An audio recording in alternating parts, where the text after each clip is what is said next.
ربع كيلو من الصدور هنعمل 2 كوز من اللانشون. يلا بينا يلا بينا.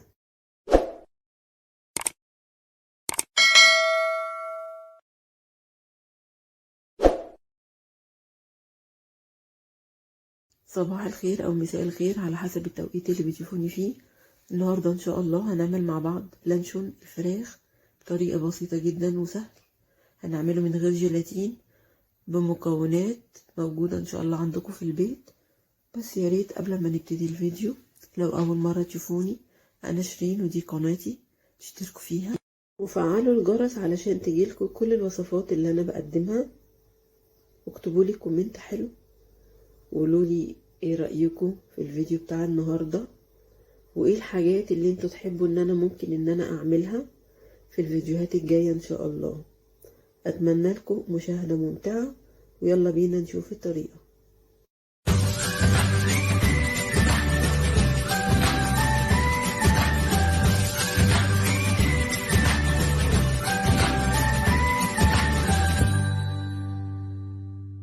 المكونات اللي انا هحتاجها: معانا فلفل الوان عملته زي السوتيه، معانا بابريكا، بصل بودرة وتوم بودرة،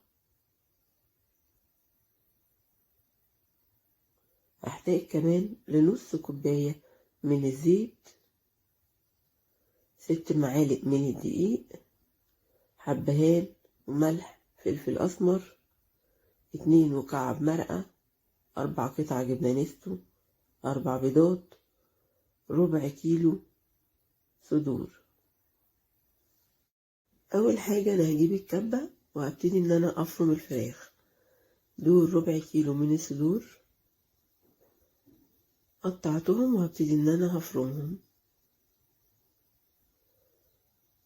ما تكتروش اكتر من ربع كيلو.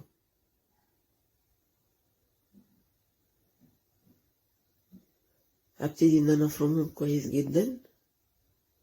انا هنا بفرمهم لوحدهم، بعد كده هضيف عليهم باقي المكونات.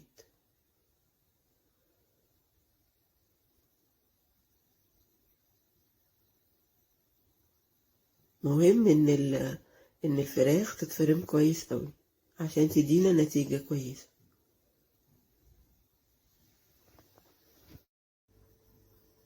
وهضيف هنا 4 بيضات،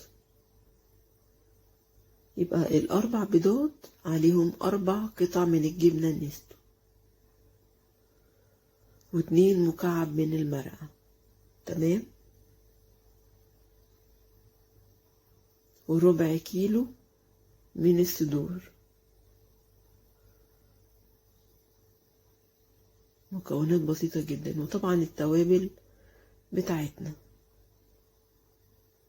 وهبتدي برضو ان انا هضربهم تاني.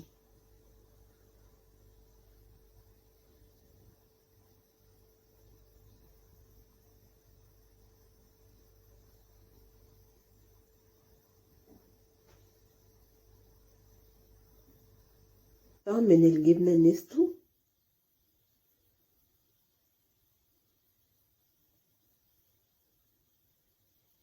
وهضيف كمان حبهان وفلفل اسمر وملح. ما تحطوش ملح كتير، حاجة بسيطة، لاني لسه هضيف كمان مكعبين من المرقة. وقبل كده انا كنت عاملة معاكم على القناة مرقة دجاج، هنزلها لكم في صندوق الوصف. البصل البودر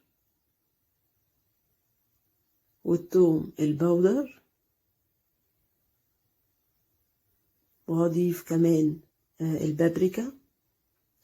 انا عايزه اقول لكم ان التوابل فعلا هتدينا طعم حلو جدا. وفي طرق كتير جدا على النت بس ما كانتش حلوه. يعني مثلا في ناس بتسلق الفراخ وبتحط جيلاتين، كل الطرق دي مش حلوه. الطريقه دي فعلا هتبقى حلوه قوي معاكم. وزي ما قلت لكم اللانشون هعمله من غير جيلاتين، فانا هنا استخدمت الدقيق. تمام. بعد ما ضفت الدقيق هضيف كمان الزيت، وبعد كده هبتدي ان انا هضربهم مع بعض.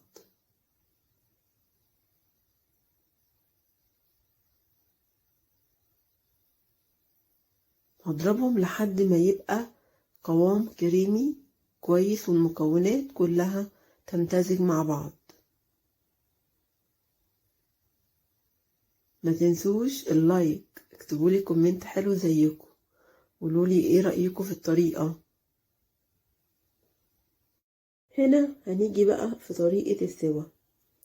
انا هنا قلت ان انا هسوي اللانشون في الكيس الحراري، فنزلت بالمكونات كلها في الكيس الحراري زي ما انتوا شايفين، وببتدي ان انا بخرج منه الهواء،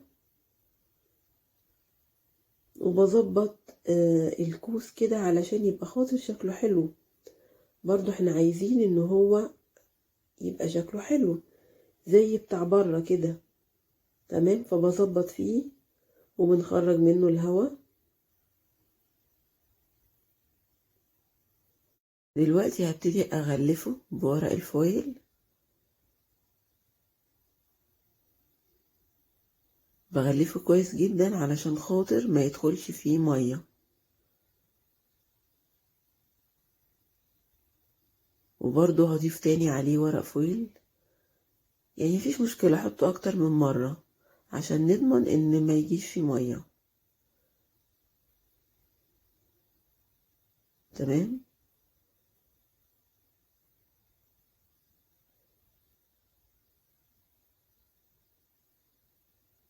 بعد كده انا هبتدي ان انا هغلي ميه وهضيف اللانشون.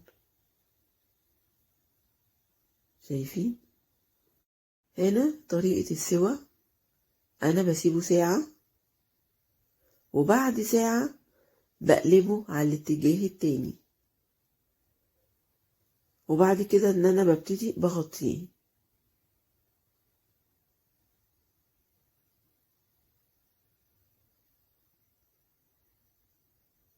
هنا اللانشون بعد ما استوى هبتدي ان انا هنفتحه دلوقتي مع بعض ونشوف النتيجة. الله، ايه رأيكم بقى فيه؟